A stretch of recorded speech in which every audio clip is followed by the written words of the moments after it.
Hi guys, Mahabalipuram போகலாமா? நாங்கள் வந்து கிண்டி டு மகாபலிபுரம் வந்து போயிருந்தோம். கிண்டிலேருந்து பாண்டிச்சேரி போகிற எல்லா பஸ்ஸுமே வந்து மகாபலிபுரம் வழியாக தான் போகும். அங்கே போயிட்டிங்கன்னா நிறைய ஆட்டோக்காரங்க இருப்பாங்க. நீங்கள் ஒரு ஆட்டோவில் ஏறி எல்லா இடத்துக்குமே சுற்றி பார்த்துக்கலாம். அவங்களே உங்களுக்கு எங்கெங்கே போகணும் அடுத்தடுத்து அப்படின்னு சொல்லி கூட்டிகிட்டு போவாங்க.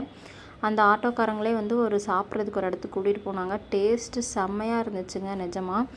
அதுக்கப்புறம் ஃபஸ்ட்டு வந்து 5 பிரதாஸ் போயிருந்தோம். இது வந்து ஃபஸ்ட்டு எல்லாத்துக்கும் சேர்த்து ஒரே டிக்கெட் எடுத்தால் போதும். ஒரு ஆளுக்கு வந்து 40 ரூபா டிக்கெட்டு.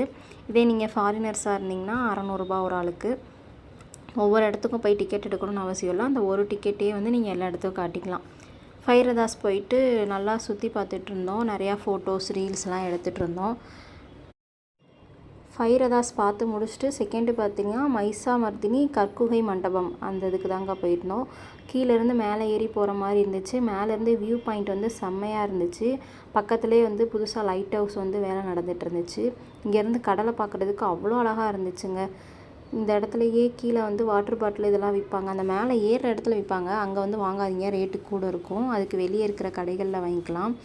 அப்புறம் 3வது பார்த்திங்கன்னா கிருஷ்ணா மண்டபம். அங்கே இருக்கிற சிற்பங்கள்லாம் பார்க்கும்போது நிஜமாகவே ரொம்ப ஆச்சரியமாக இருந்துச்சுங்க.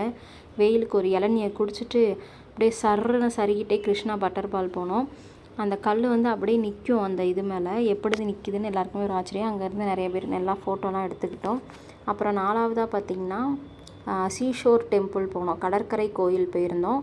அங்கே போயிட்டு அப்படியே பக்கத்துலேயே கடல் இருக்குது. அங்கேயும் போயிட்டு நல்லா என்ஜாய் பண்ணிட்டு மீன் சாப்பாடு மீனெல்லாம் நல்லா ஃப்ரெஷ்ஷாக இருந்துச்சு. சாப்பிட்டு ஜாலியாக வீட்டுக்கு வந்துட்டோம். நீங்கள் இதே மாதிரி விலாக் நிறையா பார்க்கணுன்னா சப்ஸ்கிரைப் பண்ணிக்கோங்க.